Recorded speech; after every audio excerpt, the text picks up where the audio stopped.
ಒಳ್ಳೆಯ ಯೋಚನೆ ಮುಂಜಾನೆಯ ಹೊಸ ಆರಂಭ. ನನ್ನ ಈ ಪುಟ್ಟ ಜಗತ್ತಿಗೆ ನಿಮ್ಮ ಪ್ರೀತಿಯ ಸ್ವಾಗತ. Hello, good morning. ಇದು ಫ್ರೈಡೇ ಮಾರ್ನಿಂಗ್. ನಾನು ನಿಮ್ಮ ಪ್ರೀತಿಯ ದಾವಣಗೆರೆ ಹುಡುಗಿ. ಇವತ್ತು ನನಗೆ ತುಂಬ ಸ್ಪೆಷಲ್ ಡೇ. ಯಾಕಂತಂದರೆ ಇದು ನನ್ನ ಫಸ್ಟ್ ವ್ಲಾಗ್. ಇವತ್ತು ಬೆಳಗ್ಗೆನೇ 6 ಗಂಟೆಗೆ ಎದ್ದು ನಾನು ನಮ್ಮಮ್ಮ ವಾಕಿಗೆ ಹೋಗಿದ್ವಿ. ನಾವು ಇನ್ನೇನು ವಾಕ್ ಮುಗಿಸ್ಕೊಂಡು ವಾಪಸ್ ಬಂದ್ವಿ. ಇವಳು ನೋಡ್ರಿ, ಇವಳ ಹೆಸರು ರಾಣಿ. ಇವಳನ್ನ ಬಿಟ್ಟೋಗಿದ್ದೀವಿ ಅಂತ ಸಿಟ್ಟು. ನೀವು ಮಾತ್ರ ಹೋಗಿರಾ, ನನ್ನ ಕರ್ಕೊಂಡು ಹೋಗಿಲ್ಲ ಅಂತ ಸಿಟ್ಟು ಮಾಡ್ಕೊಂಡವಳೆ. ನೀವು ಅಷ್ಟೇ ವಾಕಿಗೆ ಹೋಗೋದಲ್ಲ, ನನಗೂ ವಾಕ್ ಬೇಕು ಅಂತ ಹೇಳ್ತಿದ್ಲು. ಅದಕ್ಕೆ ಕರ್ಕೊಂಡು ಹೋಗೋಣ ಅಂತ ಕರ್ಕೊಂಡು ಹೋಗ್ತಿದ್ದೆ. ಇವನು ಪಿಂಕು. ಇವನು ನಾನು ಬಂದಾಗ ಆರಾಮಾಗಿ ಬಿಡ್ಮೇಲೆ ಮಲಗಿದ್ದ. ಎಷ್ಟು ಆರಾಮಾಗಿ ಮಲಗಿದ್ದಾನಲ್ಲ ಅಂತ ಇವನಿಗೂ ಸ್ವಲ್ಪ ಕಾಟ ಕೊಟ್ಟು ಇವನ ಜೊತೆ ಆಟ ಆಡ್ತಾ ಇದ್ದೆ. ನಾನು ಯಾವಾಗಲೂ ಕರಿಬೇವು ಮತ್ತು ಜೀರಿಗೆ ವಾಕಿಂದ ಬಂದಮೇಲೆ ತಿಂತೀನಿ. ಆ್ಯಸ್ ಯೂಶುವಲ್ ಅದೇ ಥರ ಕರಿಬೇವು ಮತ್ತು ಜೀರಿಗೆ ತಿಂದೆ. ಆಮೇಲೆ ನೈಟ್ ನೆನೆ ಇಟ್ಟಿರೋ ಚಿಯಾ ಸೀಡ್ಸ್ನ ಕುಡಿದೆ. ಬೇಕಾದರೆ ನೀವು ನಿಂಬೆಹಣ್ಣು ಜೇನುತುಪ್ಪನ ಹಾಕೊಬೋದು, ನನಗೆ ಇಷ್ಟ ಆಗಲ್ಲ ಅದಕ್ಕೆ. ಆಮೇಲೆ ನೈಟ್ ಉಳಿದಿರೋ ಮುದ್ದೆನ ಆಮ್ಲಿ ಮಾಡಿಕೊಂಡು ಕುಡಿದೆ.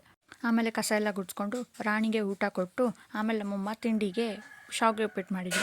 ಅದನ್ನು ತಿಂದ್ಕೊಂಡು ತಿಂಡಿ ಎಲ್ಲ ಮುಗಿಸಿ ಸ್ವಲ್ಪ ಕೆಲಸ ಮಾಡಿ ನಾನು ಫ್ರೆಶ್ ಅಪ್ ಆಗಿ ಬಂದೆ. ಅಷ್ಟರಲ್ಲಿ ನಮ್ಮಮ್ಮ ಅನ್ನ ಕಡಲೆಕಾಳು ಸಾರು ಮಾಡಿದ್ರು. ಅದ್ರ ಜೊತೆ ಬಜ್ಜಿ ಹೊರಗಡೆಯಿಂದ ತರಿಸಿದ್ವಿ. ಅಷ್ಟರಲ್ಲಿ ಸಂಜೆ ಆಯಿತು ಅಂತ ಟೀ ಮಾಡ್ಕೊಂಡು ಕುಡಿದು, ಇವತ್ತು ಸಂತೆ ಅಂತ ನಮ್ಮ ಪಪ್ಪ ತರಕಾರಿ ಸೊಪ್ಪು ಎಲ್ಲ ತಂದಿದ್ರು. ಅದನ್ನೆಲ್ಲ ಬಿಡಿಸಿ ತೆಗೆದಿಟ್ಟು ಮತ್ತು ನೈಟ್ ಆಯಿತು ಅಂತ ರಾಣಿಗೆ ಊಟ ಕೊಟ್ಟು ನಾನು ಊಟ ಮಾಡಿ ನಾನು ರಾಣಿ ಇಬ್ಬರು ವಾಕಿಗೆ ಹೋಗಿ ಬಂದ್ವಿ. ನನ್ನ ವಿಡಿಯೋ ಇಷ್ಟ ಆಗಿದ್ದರೆ ಲೈಕ್ ಮಾಡಿ, ಶೇರ್ ಮಾಡಿ, ಸಬ್ಸ್ಕ್ರೈಬ್ ಮಾಡಿ. ಮತ್ತೆ ನಾಳೆ ಬರ್ತೀನಿ. ಬಾಯ್.